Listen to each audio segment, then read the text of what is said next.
Pega aí a sua Bíblia. Vamos abrir em 1 João, no finalzinho, depois perto do Apocalipse ali. 1 João 5,19, achou? Diz assim: sabemos que somos de Deus e que o mundo inteiro jaz no maligno. Essa passagem aí. O mundo inteiro jaz no maligno. O que significa jaz? Jaz é a expressão que se usa quando alguém morre e fica sepultado, né? Aí diz aqui jaz fulano de tal. Para você entender melhor, abra em João, no Evangelho de João. Evangelho de João, aí é 1 João, né? Você volta até chegar no Evangelho de João, no capítulo 15. Achou não? Evangelho de João, capítulo 15, verso 18. Diz assim: se o mundo vos odeia, não é isso? Sabei que primeiro odiou a mim. Primeiro do que vós outros odiou a mim. Se vós fosseis do mundo, assim diz, né? O mundo amaria o que era seu. Como todavia vocês não são do mundo, pelo contrário, dele vos escolhi, por isso o mundo vos odeia. Naquela outra passagem diz que o mundo jaz no maligno. Aqui está dizendo que nós não somos do mundo. Se nós fôssemos do mundo, o mundo nos amaria. Mas observe que o mundo nos odeia. É uma expressão até assim pesada, porque se você prestar atenção bem, hoje em dia o nome de Jesus é bem popular no mundo, né? Nas religiões, nas igrejas. E se fala muito bem de Jesus, né? Só que é um Jesus diferente do que a Bíblia apresenta. Um Jesus popular. Observe pelas próprias palavras de Jesus aqui, ele dizendo que ele, por natureza, o mundo age como para ele. Odeia. Assim como odeia Jesus, odeia quem é de Jesus. Aí quando você vê um Jesus no mundo que é popular, que as pessoas gostam, que as pessoas falam, pode ter certeza que esse aí não é esse Jesus aqui. É um Jesus que foi criado para satisfazer os interesses das pessoas. Mas não é o Jesus da Bíblia.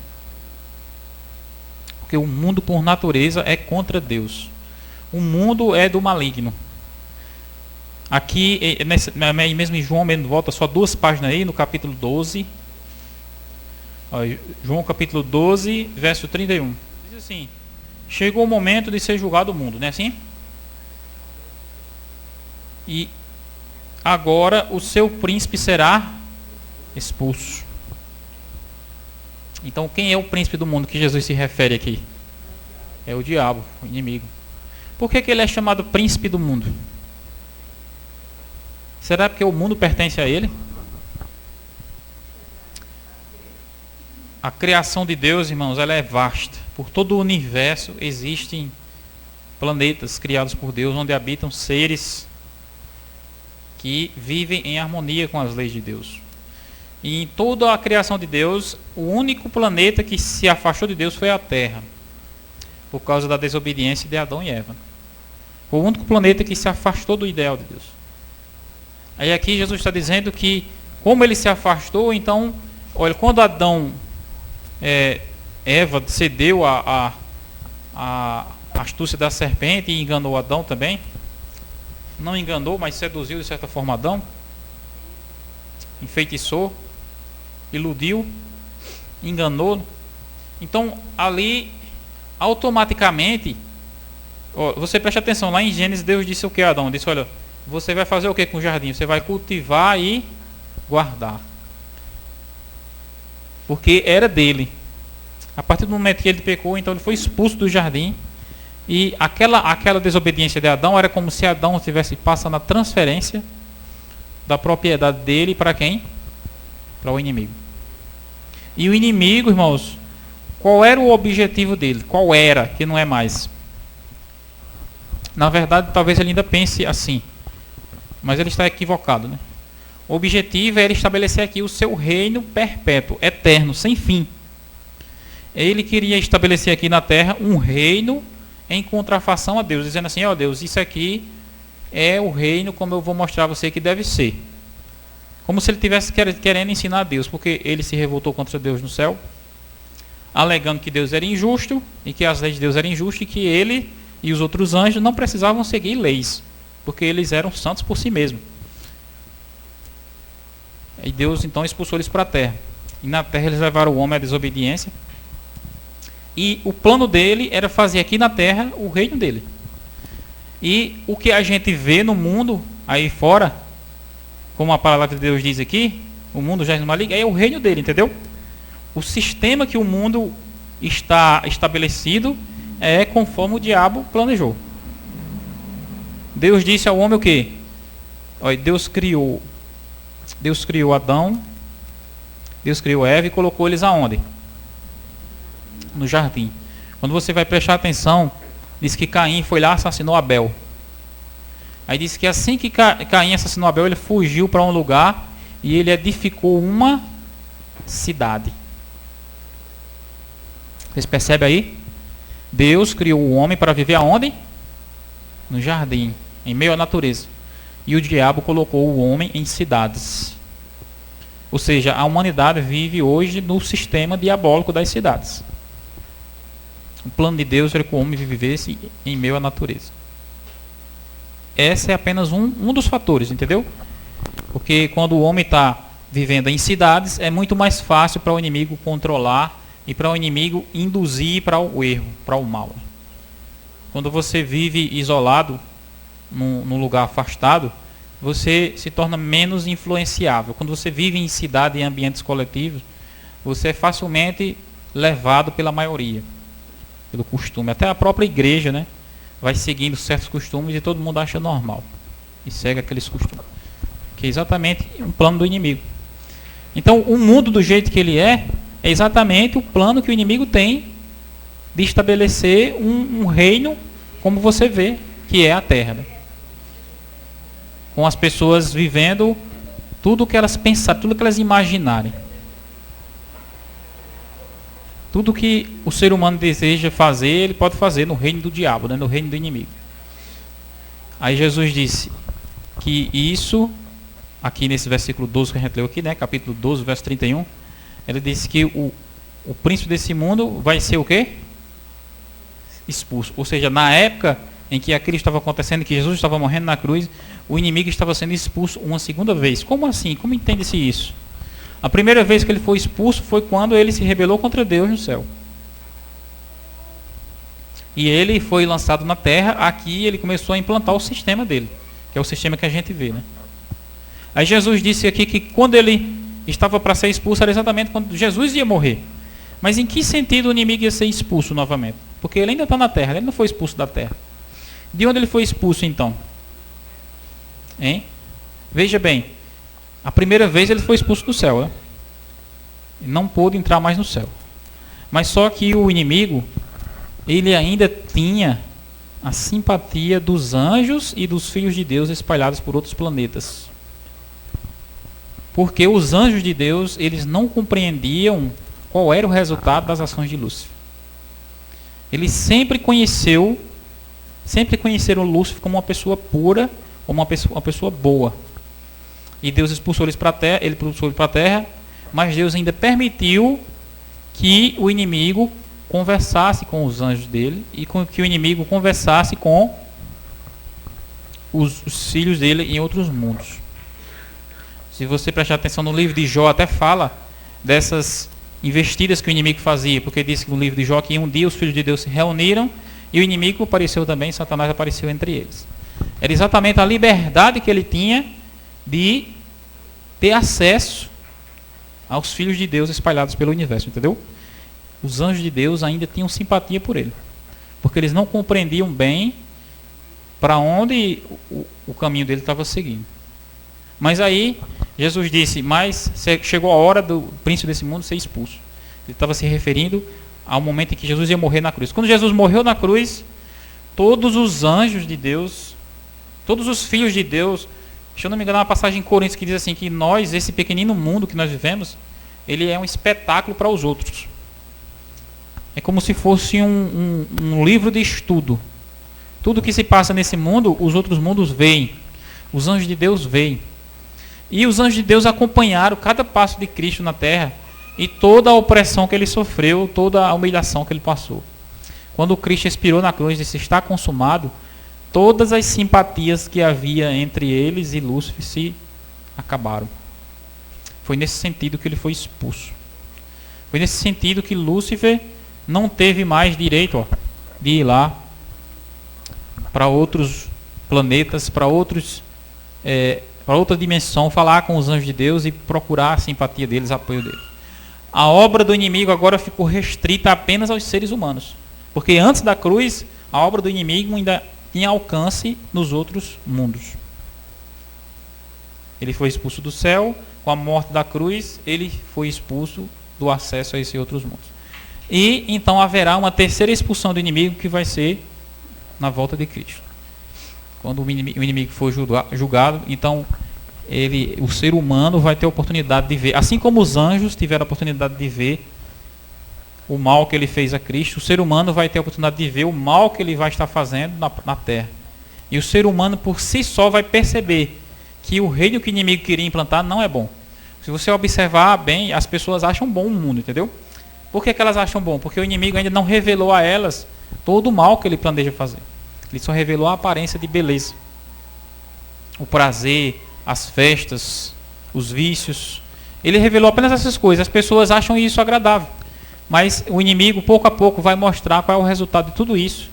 Na verdade, ele não vai mostrar. A própria colheita dessa desobediência vai mostrar o resultado. E quando as pessoas se deparar com o resultado, então elas vão perceber realmente o inimigo está errado. Ou seja, Deus, irmãos, tudo que Deus faz é prestando conta. É expondo. Deus não pode ser arbitrário. Ele poderia destruir o inimigo simplesmente fazendo assim, ó. Mas se ele fizesse isso, os anjos não iam compreender. Nós mesmos não iríamos compreender bem. Então ele espera que cada ser que há no universo compreenda o que ele está fazendo, para que ao ele fazer, ele possa ser glorificado, o seu nome possa ser vindicado. Aí ele diz aí: o mundo vos odeia por causa disso. Ele diz mais: eu não sou do mundo, nós não somos do mundo. Deus criou o mundo, mas não é do mundo. Por quê? Porque o mundo foi vendido ao inimigo. O inimigo, ele tinha um controle sobre o mundo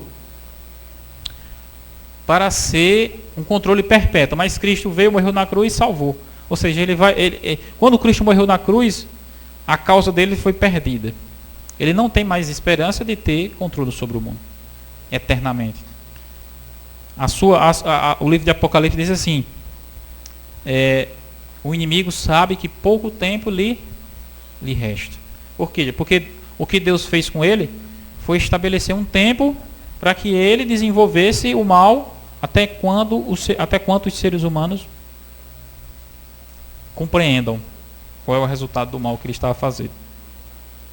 Aí, como eu falei para vocês, né, a religião hoje no mundo, o nome de Cristo parece ser popular. As pessoas querem carregar consigo o nome de Cristo. Mas ao longo de toda a história, o povo de Deus, o nome de Jesus, ele foi um nome profanado.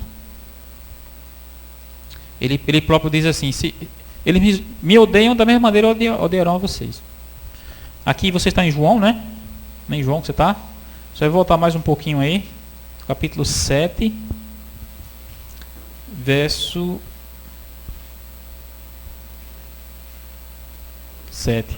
João 7, 7. Diz assim: não pode o mundo odiar-vos, mas a mim me odeia, porque eu dou testemunho a seu respeito de que suas obras são más. São más. Eu não sei se vocês prestem atenção, né? A pessoa, quando ela é do mundo, ela não entende bem isso, né? Ela acha que mesmo estando no mundo, ela está com Deus. Não, eu creio em Deus, está tudo bem, não é? Eu creio em Deus, eu estou sempre pensando em Deus. Tem uma pessoa que gosta de dizer assim, né? Eu estou sempre pensando em Deus, então eu estou com Ele está comigo. Mas se a pessoa está no mundo, não está com Deus. Tem até outra passagem lá em Tiago 4,4 que ele diz assim: se você quiser ser amigo do mundo, automaticamente você se torna inimigo de Deus. Então o natural é que o mundo não se ajuste com a nossa maneira de ser. O natural é isso. Então, se existe o quê? Sintonia entre a sua vida e o que o mundo faz, então mostra que tem alguma coisa errada aí. A própria igreja, por exemplo, a própria igreja, quando ela procura imitar o que o mundo faz, então mostra que há algo errado aí. Não, a gente pensa assim, não, mas a gente tem que procurar harmonia, né? Temos que procurar união. Mas nesse caso aí, união se torna corrupção. Porque o natural é que haja conflito. Jesus falou assim: eu não vim trazer paz, eu vim trazer divisão, eu vim trazer guerra. Estarão dois numa casa, um dividido contra o outro, o pai contra o filho contra o pai e o irmão contra o irmão. Que é nesse sentido, um buscando a Deus, um buscando seguir a Cristo e o outro seguindo o mundo. O padrão que o mundo apresenta. Aí mesmo, você abra agora aí em Lucas, voltando, né, está em João. Lucas 6:26. Lucas 6:26. Diz assim: ai de vós, não é assim? Quando todos vos louvarem, porque assim fizeram vossos pais com os falsos profetas. Porque assim procederam seus pais com os falsos profetas. Veja bem, é o que eu estou querendo transmitir para vocês aqui. Se existe harmonia entre a gente e o mundo nos louva, o mundo nos admira, o mundo nos homenageia, significa que estamos errados. Porque o natural, pela palavra de Deus, é o mundo ser contra nós. O mundo, ele nos persegue. Veja aí Timóteo agora. Timóteo é lá perto de João, onde a gente estava lendo agora há pouco. Achou? 2 Timóteo 3:12. Ora, diz assim, né? Todos quantos querem viver piedosamente em Cristo Jesus serão o quê? Perseguidos. Perseguidos. Esse versículo aqui, ele tem duplo sentido. Qual é o primeiro sentido dele? Quando você quer viver piedosamente em Cristo, você é perseguido. E qual é o outro sentido dele? Se você não está sendo perseguido, é porque você não está vivendo piedosamente em Cristo. Se a sua vida está tranquila, sem nenhum incômodo, sem nenhum problema, significa que você ainda não está seguindo piedosamente a Cristo. Mas quando começam a ocorrer perseguições, provas, é um sinal que você está certo. Você está indo bem.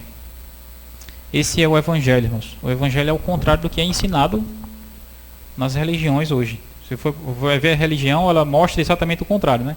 E quando você está na igreja, a sua vida tem que eliminar os problemas. Você não pode ficar doente, não pode ser pobre, né? Hoje as religiões ensinam isso. Mas a palavra de Deus, ela mostra o contrário. Algumas pessoas se incomodam na nossa igreja porque são chamadas de seita. Eles não estão chamando a gente de seita, não era para chamar não. Só que isso é uma coisa boa, porque Jesus falou que se ele nos elogiasse, aí seria uma coisa ruim. Entendeu? Mas quando eles estão dizendo que você é uma seita, que você está errado, você é do cão, então significa que você está fazendo a vontade de Deus. É assim.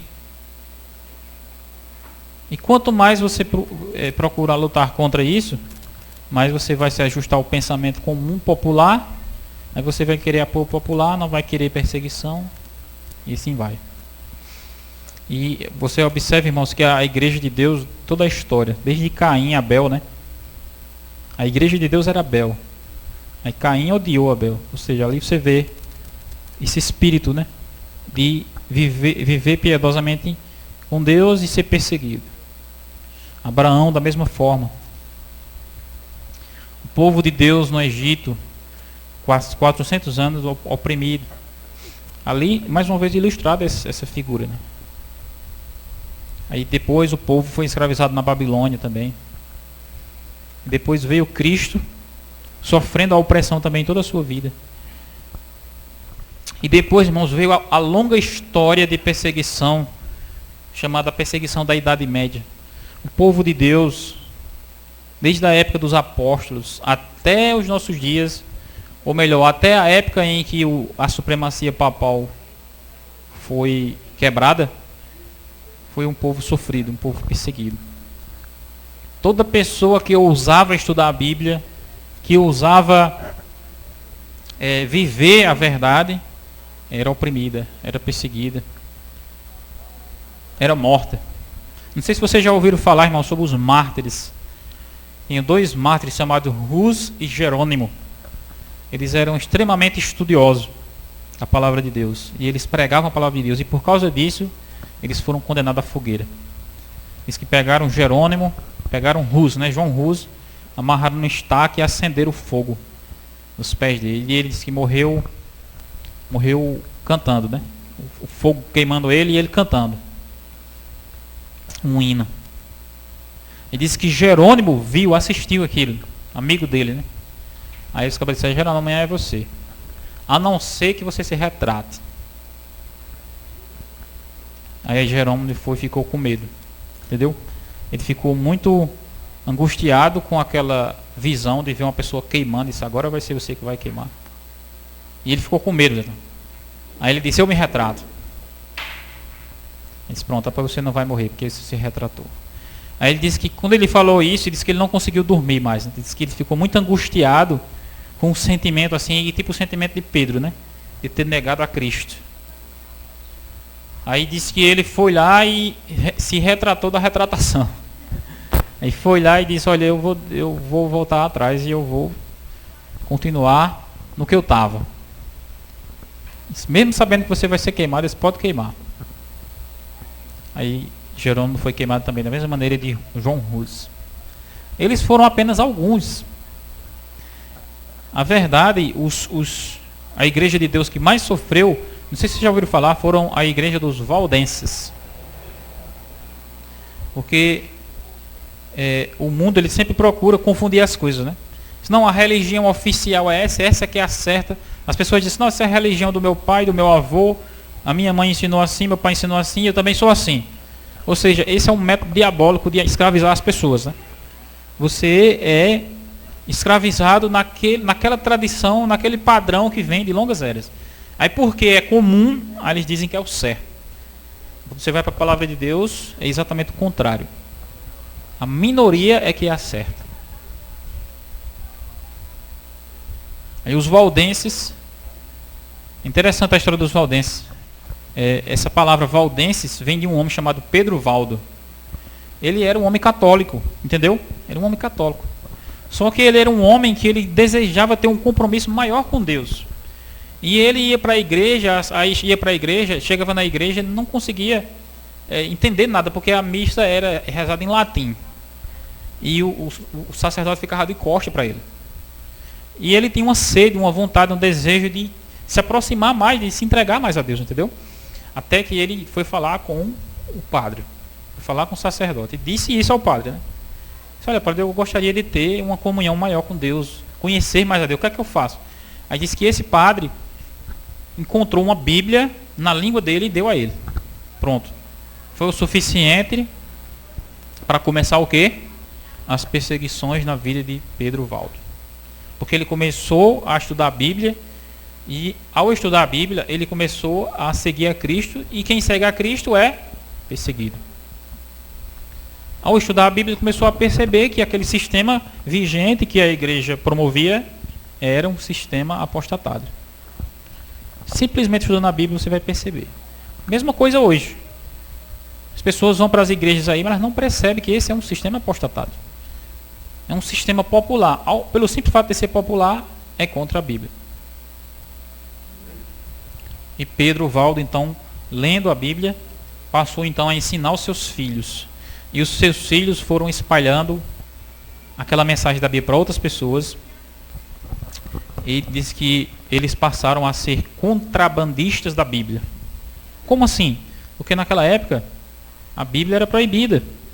Então se você tentasse passar a Bíblia para alguém, aquilo era contrabando, porque a igreja não permitia isso. A igreja era quem detinha e quem interpretava as escrituras. Ninguém podia ter Bíblia nem interpretar. Quase como se fosse uma arma de fogo. E ele, Ele ensinou os filhos a ler a Bíblia, ensinou os filhos a escrever, porque naquela época não havia internet, não havia imprensa. Então eles escreviam à mão os trechos da Bíblia, escreviam à mão trechos, passagens do Evangelho, entendeu? E diz que eles amarravam em caixinhas de couro e penduravam em cordões dentro da roupa. Eles iam para a feira comercializar itens de alimento, de mercadoria, entendeu? Aí disse que quando alguém comprava água, eles botavam a mão aqui dentro, tiravam um trecho e davam junto com a mercadoria para as pessoas. E dessa maneira a palavra de Deus começou a se espalhar e disse que isso gerou uma revolta grande na igreja. Eles não sabiam quem era que estava fazendo aquilo. A história dos valdenses é uma história... E observe bem, por que alguém faria isso, sabendo que as pessoas são contra? Isso é uma coisa impopular. Mas isso mostra a essência do Evangelho. Pessoas que procuram fazer a vontade de Deus, mesmo que sejam perseguidas. O resultado, irmãos, foi que os valdenses foram perseguidos. Muitos deles foram mortos. A perseguição era extrema. E não era questão de, não, se chamar ele de seita. Não era isso não, irmãos. Eram coisas terríveis que se faziam. Uma vez, tinha uma comunidade de valdenses que se escondeu numa caverna. Eles fecharam a porta da caverna com pedra, colocaram fogo dentro e mataram todos eles sufocados com fumaça lá dentro. Os valdenses, eles tinham uma norma. Eu não sei se você seria capaz de seguir essa norma. O valdense, ele ensinava ao filho o seguinte: você vai aprender a Bíblia e quando você vai estudar. Aí ele tinha um método de estudo da Bíblia, né? Você vai estudar, vamos dizer, 1 ano ou 2 aqui, esse método. E você, quando terminar esse método, você vai sair para espalhar de alguma forma o que você aprendeu. E qual é a coisa que eu quero que você não faça? Eu quero que você não volte mais aqui. Ele dizia assim: se você voltar aqui, significa que você falhou. Por que ele falava isso? Porque ele sabia que quem pregava a Bíblia era perseguido. E ele vinha seguindo um histórico de perseguição e de morte. Você imaginou um pai chegar para um filho e dizer isso para ele? Você está aprendendo aqui e você vai levar à frente e você não volte mais aqui. A sua missão é fazer isso daqui que eu estou dizendo a você. E isso, irmãos, esse era o povo de Deus ao longo de toda a história, entendeu? E no final dos tempos não será diferente. Em nossos dias, pode ter certeza, a religião de Cristo não é a popular. Não é a religião que tem mais adeptos. É a religião minoritária. É a religião perseguida, é a religião que é mal vista. E eu digo a vocês, irmãos, eu pensava que a igreja adventista era o movimento mal visto, né? Mas eu estou acreditando que é de dentro da igreja que ainda vai surgir outro movimento. Não outra igreja, né? Mas um outro movimento que a própria igreja vai ser contra ele. Pegue, por exemplo, Jesus. Né? Jesus e João Batista. Eles vieram lá, eles eram judeus, não era? Jesus e João Batista eram judeus. Mas os judeus eram com eles? Eram a favor deles? Não eram. Mas eram para ser ou não com eles? Era. Por quê? Porque os judeus foi a religião que Deus instituiu com Moisés para que proclamasse. Então, no mundo é sempre assim. Deus institui um povo, esse povo vai se corromper. Aí lá de dentro tem que surgir o que a Bíblia chama de um remanescente para continuar levando a mensagem. Porque o grupo maior se corrompe, então o menor é que vai levando a mensagem. E isso vem se repetindo ao longo de toda a Bíblia. Mas no povo de Israel, se você tira pela história dos espias, eram 12 espias, não era? Mas só havia 2, que era Josué e Caleb, que era representante do remanescente. Todos os outros 10, a maioria, eram pessoas com a visão distorcida de Deus. Na época de Cristo, do mesmo jeito, a religião oficial era os sacerdotes. Os líderes religiosos, os escribas, os fariseus, era deles que se esperava que se proclamasse a palavra de Deus. Os magos chegaram em Jerusalém, aí procuraram os líderes religiosos e disseram: onde está o recém-nascido, o rei dos judeus, que nós vimos a sua estrela no Oriente, viemos para adorá-lo.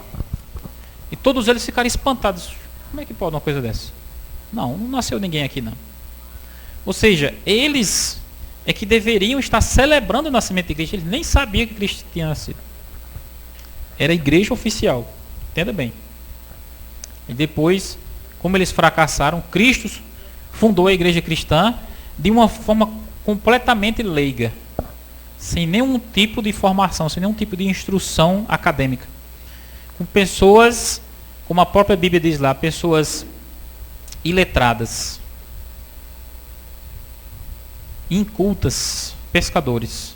Ele fundou a religião que se tornou a religião cristã. Essa palavra cristão hoje é uma palavra bonita, mas na época de Cristo era uma ofensa, era como se chamasse alguém de seita. Quando chamavam-se eles cristãos, era como se estivesse querendo ofender eles, entendeu? Mas hoje em dia, ser cristão se tornou popular. Essa igreja cristã, ela surgiu assim, pequena, simples, e depois ela foi se tornando uma igreja misturada com o Estado, que ocorreu na Idade Média com o imperador Constantino. Preste atenção bem, você veja, começou pequeno, foi crescendo, se corrompeu. Aí o cristianismo da mesma maneira, começou pequeno, foi crescendo, se corrompeu, misturou-se com o Estado, se corrompeu. Aí lá na frente surge um movimento de reforma, que foi com Lutero e outros reformadores. E esse movimento, então, procurou restaurar novamente a fé. Mas aí esse mesmo movimento de reforma, hoje nós estamos vendo no mundo que está no mesmo caminho da corrupção da Idade Média. E espera-se que dele surja o outro remanescente. Então, a história do mundo todo é assim. O povo de Deus pequeno cresce e corrompe, aí surge um remanescente. Cresce e corrompe, aí surge um remanescente. Só que aí no tempo do fim, esse ciclo se encerra com um grupo chamado 144 mil. Esse grupo aí não tem mais para ninguém. Quando esse grupo se completar no mundo, então já era, encerrou-se o templo do diabo. Apocalipse 7 fala disso. Diz, não danifiqueis nem a terra, nem o mar, até selarmos na fronte os servos do nosso Deus. Aí eu vi o número do que foram selados, 144 mil. Então, nós não sabemos se são pessoas exatamente nesse número, entendeu? Ou se são um símbolo. Nós sabemos que Deus está formando um povo que vai se encontrar com Ele na sua volta. Esse povo ele terá o privilégio de não morrer. Porque toda pessoa que nasce no mundo morre, né? Mas os 144 mil não vão morrer. Porque eles vão ver Cristo voltando nas nuvens dos céus e eles vão subir com Cristo sem precisar passar pela morte. É um grupo privilegiado. E esse é o grupo que encerra, entendeu? O ciclo de altos e baixos do povo de Deus ao longo da história. E será também o grupo mais perseguido. Porque na história do povo de Deus, só o que houve foi perseguição. E eu agradeço muito a Deus, irmãos, porque a gente nasceu, eu nasci particularmente, eu acho que vocês também, num tempo de relativa paz. A gente teve umas guerras lá em 1914, outra em 1930, né? E a gente nasceu bem depois, né? Nós vivemos em tempos que a gente passa por coisas difíceis, né? Mas aconteceram coisas muito mais difíceis, sabia? Ao longo da história. E coisas muito mais difíceis ainda virão. Eu não sei quais são essas coisas, mas se tiver que passar aqui, Deus me prepare, que Deus nos prepare, né? Para enfrentar. Porque nós sabemos, irmãos, que esse mundo, ele não é um mundo de paz. Se você acha que as coisas estão difíceis no mundo, não se preocupe, porque vão piorar. Assim diz a palavra de Deus. E é para isso exatamente que nós devemos estar preparados. Amém?